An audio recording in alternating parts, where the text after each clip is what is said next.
They called me the ghost at every family gathering, always there, never the center.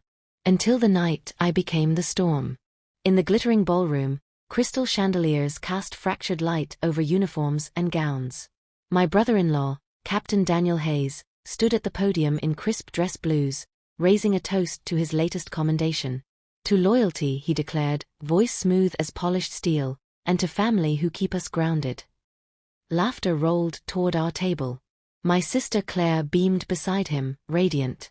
Then Daniel's gaze slid to me. Grace just came for the hors d'oeuvres, he quipped. Don't think she knows the difference between a sidearm and a salad fork. The table erupted. Claire's smile flickered, then steadied. I pressed my water glass against my palm until the cold bit deep, letting the words slide past like smoke. I had perfected disappearance. But tonight, something refused to stay buried. Near the arched exit, a man in a tailored suit stood rigid, shoulders squared, eyes darting, stage door. His right sleeve hung heavier than fabric should allow. No casual swa, no relaxed posture. Rehearsed stillness. I knew that posture. I'd worn its echo in places where one wrong blink cost everything. My pulse didn't race, it focused. The violins swelled into something saccharine. Daniel's hand claimed the small of Claire's back, possessive, practiced. I rose quietly. No one glanced up. Invisibility had its advantages. I crossed to the far wall where retired Colonel Harlan Voss nursed a scotch among old comrades. His laugh was forced, eyes still sharp. I leaned in as if sharing congratulations, breath barely disturbing the air. Third column from the right. Weighted sleeve. Armed. 6 words. His glass paused midair. Recognition flashed. Old code, old trust. Echo, he murmured. The past snapped into the present. Within moments, plainclothes agents materialized from the crowd's edges. They closed on the stranger like shadows folding. Inward. A brief struggle, a muffled shout, metal clattered to marble. Screams erupted, then died under barked orders. Daniel's toast froze halfway, champagne sloshed over his knuckles. Claire pulled their son close, face ashen. Colonel Voss turned to me across the chaos. Echo strikes again, he said, loud enough for nearby tables to hear.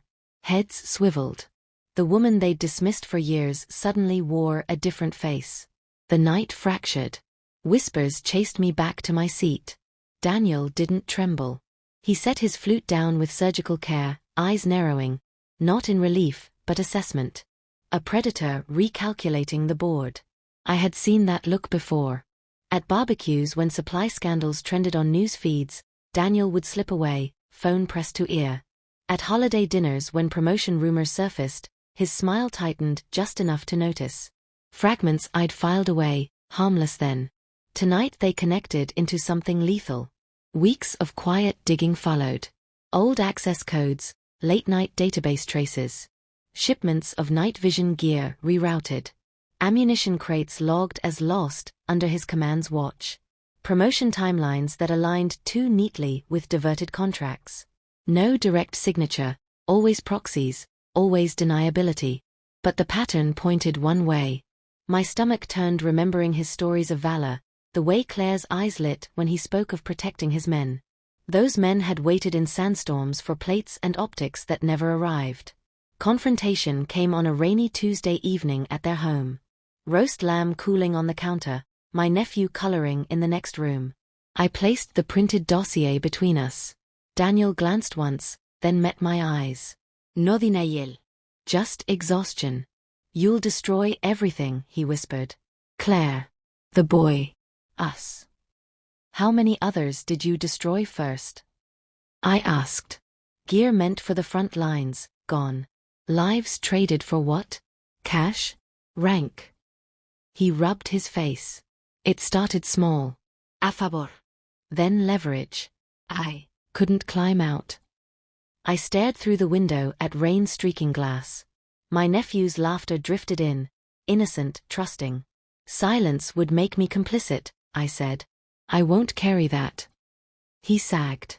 Fear finally broke through the facade, not of jail but of me.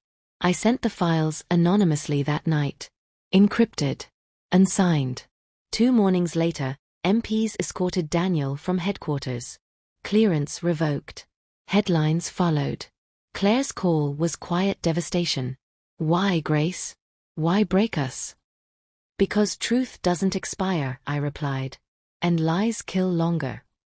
She ended the call. Silence followed like a bruise. Months later, the family splintered but endured. Daniel faced charges, his name erased from honors lists. Claire and my nephew moved in with our parents temporarily. We exchanged few words, mostly distance. Then one gray afternoon by the harbor, my nephew walked beside me, small hand in mine. Wind carried salt and diesel. He looked up suddenly. Mom says you chose the hard thing because it mattered. Does that make you brave? I knelt, meeting his solemn gaze. Bravery isn't always loud. Sometimes it's refusing to look away when everyone else does. He nodded slowly. You're not invisible, Aunt Grace. You see everything. We watched gulls wheel overhead. They circle, he said, pointing. I smiled faintly. They watch. And sometimes that's enough. In that moment, the quiet I'd carried like a burden felt lighter. Not exile.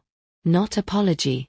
Just the steady weight of choosing right over easy, and finally owning the strength it took to stand alone when the room turned its back.